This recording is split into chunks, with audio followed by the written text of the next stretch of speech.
buenos días, gracias por estar al pendiente de tu tiempo con Dios. Nos es un gusto y un placer poder saludarte y estar en contacto con su palabra. Estamos estudiando el libro de Números, capítulo 26, del 1 al 51. Una nueva generación es el título de este devocional. Un nuevo censo para una nueva generación. Ya habían pasado 38 años desde el primer censo y eso lo vimos en los primeros capítulos de este libro. Durante este tiempo, cada hombre y mujer mayores de 20 años, excepto Moisés, Josué y Caleb, habían muerto. Pero el propósito de Dios aún estaba vivo para su pueblo. Él quería que su pueblo amado disfrutara de la tierra de bendición. Y este segundo censo me recuerda que mi Dios es un Dios de oportunidades. No es que su plan haya fallado. Él sacó a una primera generación de Egipto con la promesa de introducirlos a Canaán, pero se quedaron postrados en el desierto por su incredulidad. No fue Dios sino ellos, no es Dios sino nosotros.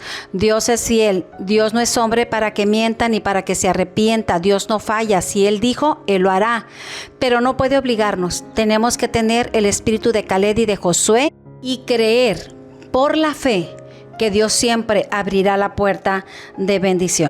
Lo primero que vamos a ver en este capítulo es que el hombre puede fracasar, pero Dios sigue siempre adelante con su plan.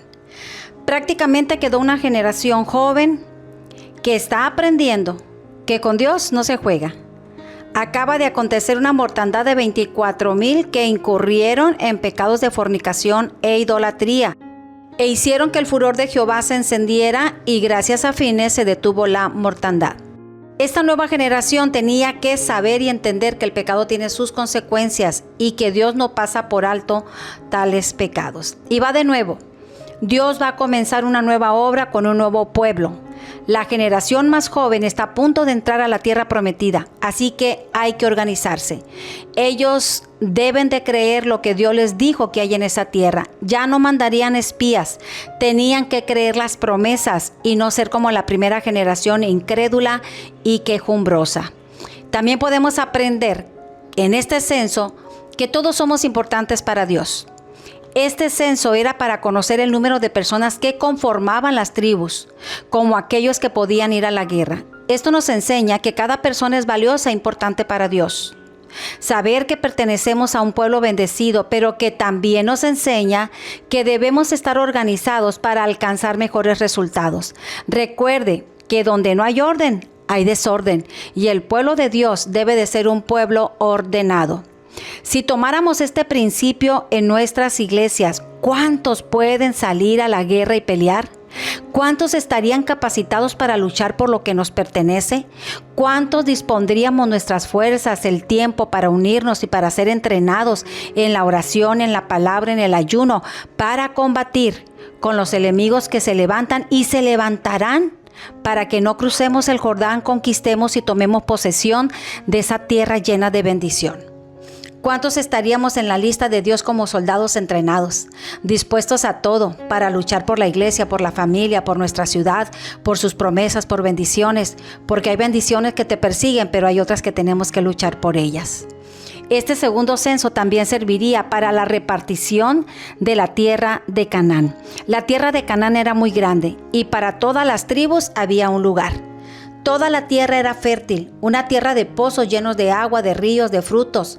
No hablaremos del conteo de cada tribu, pero hay una en particular donde se menciona Datán, Abirán, que eran de la tribu de Rubén. Hombres que se rebelaron contra Moisés y contra Dios y se unieron en la rebelión de Coré. Y junto a se los tragó la tierra, y 250 más fueron consumidos por el fuego. Y dice el versículo 10 de este capítulo, para que sirva de escarmiento. Estos individuos servirían como referentes históricos de cómo Dios trata a los rebeldes. Sorry, pero no lo digo yo, lo dice la palabra de Dios. Para que sirva de escarmiento.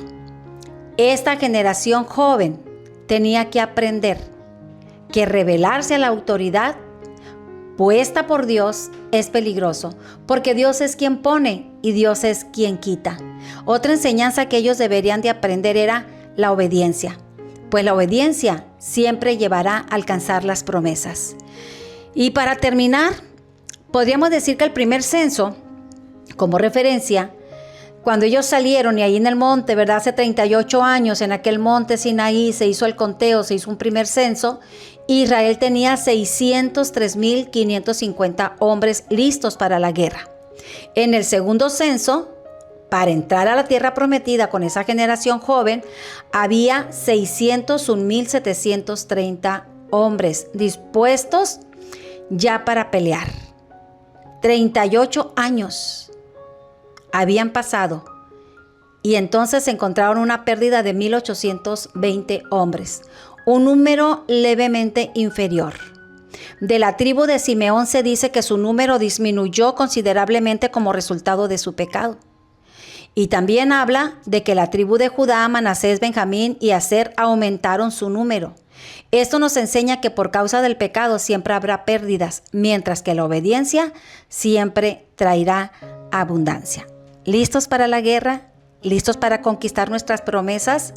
Vamos aprendiendo que a través de la obediencia Dios siempre abrirá puertas, no solamente para ti, sino los que vienen detrás de ti.